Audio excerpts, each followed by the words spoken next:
हमारे पास तो वहाँ कोई था नहीं, मैं अकेला कमरे में, घर ही में था ये, घर ही में। तो साधना तो पहले ही से कर रहे थे, लेकिन कहते हैं कि अर्धरात क्या हुआ वो अपनी बात बताते हैं। बोलो। बिजली चमके भाई उजियारी, कड़का घोर सोर अति। अब गोस्वामी जी महाराज कहते हैं कि मैं बैठ के जब साधन कर रहा था तो बड़े जोर की बिजली चम चम चम, बहुत जोर की बिजली। यहाँ ऐसी बिजली नहीं है, यहाँ कितना भी बादल गरजे बिजली चमके कुछ नहीं, बहुत तेज बिजली। ये सूरज उरज का उस बिजली के सामने कोई प्रकाश नहीं। कहते हैं बड़ा घोर शोर, बहुत भारी, इतनी यहाँ कोई आवाज़ भी नहीं है। कहते हैं कि ये मैंने देखा कि बिजली चमक रही है और बड़ा घोर शोर हो रहा है, सुनाई दे रहा। तो कहते हैं मुझे ये हुआ कि ये क्या हो गया। पहले तो उन्होंने ये सब सुना न देखा नहीं था। अब उनको अर्धरात्रि में जब ये हुआ तो कहने लगे ये क्या है कि इतनी बिजली चमकी, सब उजाले हो गया, सब चारों तरफ उजाले उजाला, प्रकाश के उजाले में सब कुछ। अब ये सूरज और चांद का, तारों का तो उजाला नहीं। और कहते हैं बहुत घोर शोर, बहुत तेज आवाज। बोलो। मन में बाहु विधि भर्म समाया, यह अचरज कहो कहाँ से। और उन्होंने सोचा कि भाई गुरु महाराज तो दूर है, बता दिया था उन्होंने, मैं उनकी कृपा से कर रहा था, लेकिन ये क्या हो गया एकाएक कि ये क्या चीज़ है, क्योंकि वो दूर होंगे। तो कहते हैं कि मुझे ऐसा ये हुआ कि क्योंकि हमने तो कभी देखा नहीं था, कभी सुना नहीं था, और ये एकाएक कौतूहल सामने आ गया और देख रहे और सुन रहे। बोलो। रात बीत गई भयउ बिहाना, मन अचरज सोई कहो। अब गोस्वामी जी महाराज नर नारियों ये कहते हैं कि अर्धरात बात का 12 बजे मैं बैठा और कहते हैं बिल्कुल सवेरा हो गया, सूरज निकल आया, तब तक वो उसी को देखते सुनते रहे, सवेरा हो गया। अब आप समझिए कि 5.5 घंटे तो हो ही गए, उसी को देखते सुनते, देखते सुनते, देखते सुनते, देखते उसी को हो गए। और फिर जब उजाला हो गया तब उधर से उनका ध्यान टूटा और इधर फिर उठ गए। बोलो। पुणे प्रति रोज रोज अस होई, एक दिवस सूरत चढ़ी। अब गोस्वामी जी महाराज कहते हैं कि जब मैं बैठूं तभी हो, जब बैठूं तब एकदम बिजली चमके, तमाम चारों तरफ उजाला और घोर शोर हो। कहते हैं रोज प्रतिदिन, कभी किसी दिन लाना नहीं। कहते हैं एक दिवस क्या हुआ कि हमारी सूरत ऊपर चढ़ गई। सूरत कहते हैं ये जो बैठी हुई दोनों आंखों के बीच में ऊपर को चढ़ गई, ऊपर चढ़ी तेजी के साथ। ऐसे तेजी से नहीं जाती, बहुत तेज रफ्तार है उसकी, जितनी तेज रफ्तार है यहाँ किसी चीज की नहीं। तो कहते हैं एक दिवस सूरज चढ़ गया। बोलो। नील शिखर द्वारे, नील शिखर गुरुद्वारे, माई निरखाय चरज कान जा। अब वो कहते हैं कि वो नीलगिर पर्वत है, बड़ा प्रकाशमान है, कहते हैं वहाँ गुरु का द्वार है। और जब देखा वहाँ जा करके उस दरवाजे पर खड़े होकर के चारों तरफ, तो सामने रखने में दिव्य नेत्र ज्ञान चक्षु के द्वारा सब दिखाई देता है। गुरुद्वारा नील से गुरुद्वारे माही, वो गुरु का वहाँ दरवाजा, वहाँ तो अंधेरा है नहीं। उस दरवाजे पर बैठ करके देखा और वहाँ वो गुरु भी वहाँ विराजमान, क्योंकि वो अगर नहीं मिलेंगे तो उधर कौन ले जाएगा उस तरफ। अब वो गोस्वामी जी महाराज कहते हैं कि साहब मैंने सब अपनी आंख से निरखा, निरखा मतलब देखा, सब कुछ मैंने देखा। बोलो।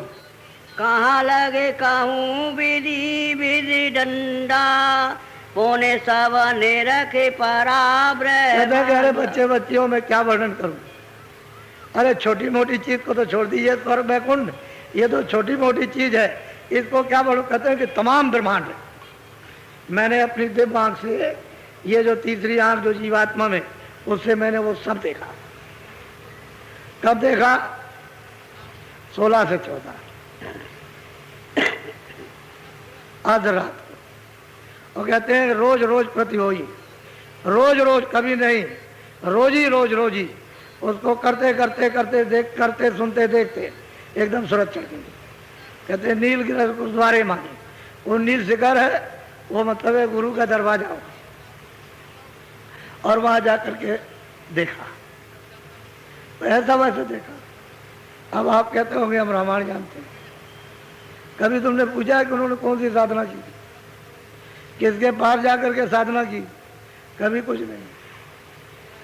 किससे कहानियों का आपने एकदम से दरिया चला दिया। जो चीज आपको रामायण से प्राप्त करनी थी वो तो आपने छोड़ दी और बस मनोरंजन में फंस गए। ये मनोरंजन नहीं है। बोलो। गंगा जमुना और तेरा बैनी कमल बमाए सते गुरु की। अब वो कहते हैं कि जब मैं उधर ब्रह्मांड में गया तो मैंने वहां क्या देखा कि तमाम बड़ी बड़ी गंगा जमुना, ये संसार का ये लंबा चौड़ा पाठ क्या कुछ नहीं है, ये पूरे सारे संसार का। ये तो कुछ नहीं, ऐसे संसार तो उस गंगा जमुना में, उस पाठ में न मालूम कितने अरबों खरबों समा जाएंगे, ये कुछ नहीं। ऐसी बड़ी बड़ी नदियां गंगा जमुना। कहते हैं कि मैंने उस सतगुरु के चरण कमलों में ये मैंने उनको देखा, और बगैर वहां गए हुए कैसे आप पार उतर सकते हैं? वो कहते हैं मैंने देखा, मैंने सब इधर देखा, ब्रह्मांडों को देखा।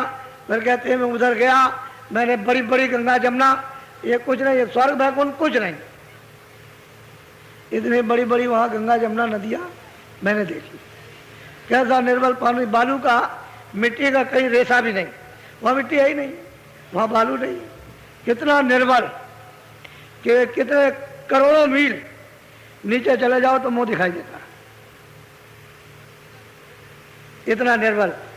करोड़ों मील नीचे चले जाओ तो मुंह दिखाई देता ऊपरी से। कहते हैं कि ये हमने सब देखा। बोलो।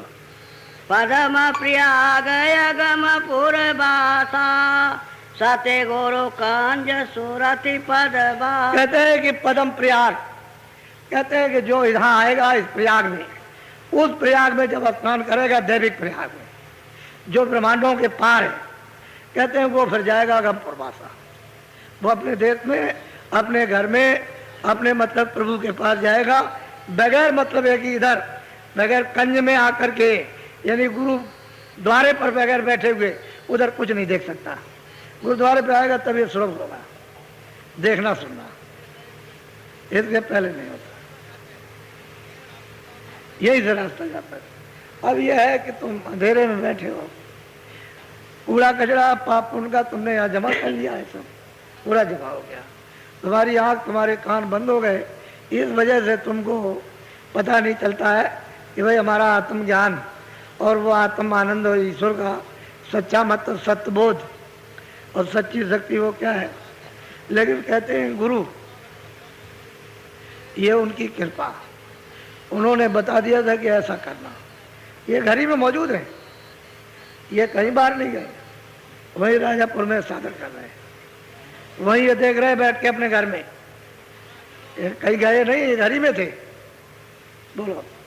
यानी 16 से 14 में घर ही में थे, जमुना जी किनारे राजापुर में। बोलो।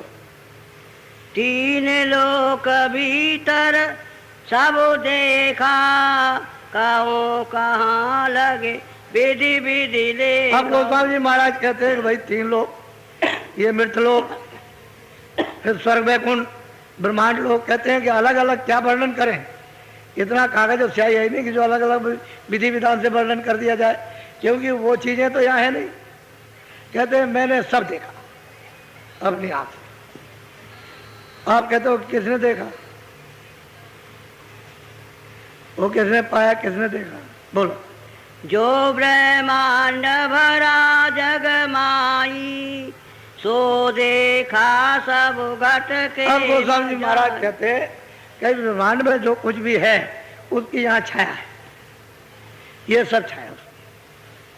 तो छाया तो सब हो नहीं सकती, छाया स्थिर हो नहीं सकती, छाया टिकाऊ नहीं है, छाया तो गायब हो जाएगी। तो कहते हैं जो ब्रह्मांड में हो रहा उसकी छाया है और आप छाया में फंसे हुए। सत्य तो यहाँ कुछ है नहीं, इसी में फंसे हो। और उधर जाओ तो सत्य ही सत्य है, उधर अंधेरे का नाम नहीं। तो गोस्वामी जी महाराज संवत 1614 में वो अपने घर में रह करके ये प्राप्त कर रहे हैं, घर से बाहर निकल के नहीं गए। बोलो बोलो। नित नित शैल सुरति संग लेका खेला निरखे अगम निगम यश। अब गोस्वामी जी महाराज कहते हैं कि रोज इस तरह से मैं रोज सफर उन ब्रह्मांडों की करता था। मैंने उस प्रयाग का त्रिवेणी संगम में जाकर स्नान किया और मतलब ये मैंने अगम और निगम अपनी आंखों से सब कुछ देखा। कोई देखने में कोई कमी नहीं रखी, क्योंकि उधर तो कोई पर्दा है नहीं, इसलिए उधर तो सब दिखाई देगा ही, सब जाना ही जाएगा। बड़ी अद्भुत रचना है। साधकों के लिए अगर तुम सीधे हो जाओ तो क्या देर लगती है, लेकिन तुम्हारा प्रेम ही नहीं है महापुरुषों से। और वो क्या कहते हैं कि मैं ये मेरी इच्छा होती थी कि उनके चरणों में लगा रहूं, छोड़ के कहीं ना जाऊं, और वही सबके करता धरता है, जो कुछ करेंगे वही। तो उन्होंने ये समझ करके कहते हैं मुझे रास्ता बता दिया, मैं उस रास्ते को चलने लगा, अभ्यास करने लगा, भजन करने लगा, ध्यान करने लगा, सुमरन करने लगा। तो ये करते करते करते तो आखिर में पहले ही से तो मिला उनको, और संवत 16 से 14 में इनकी गति ये हुई। बोलो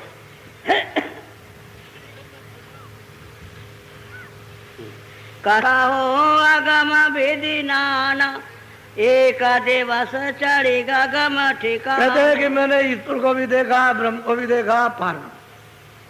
कहते हैं इसी तरह से देखते देखते देखते देखते और हमारी सूरत यदि ऊपर को चढ़ी, बड़ी तेजी के साथ में चढ़ती चली जाती है। बोलो वहाँ की शैल चोज कछु भारी अंड खंड ब्रह्मांड से। अब गोस्वामी जी महाराज कहते हैं कि भाई न तो ये मृतलोक है, न वो अंडलोक है, न वो ब्रह्मांड है, उससे परे वहाँ की चौज मौज आनंद शक्ति ज्ञान लीला तरह तरह की, मतलब किस किस तरह के ऐसे बड़े बड़े शहर, ऐसे तुम्हारे यहाँ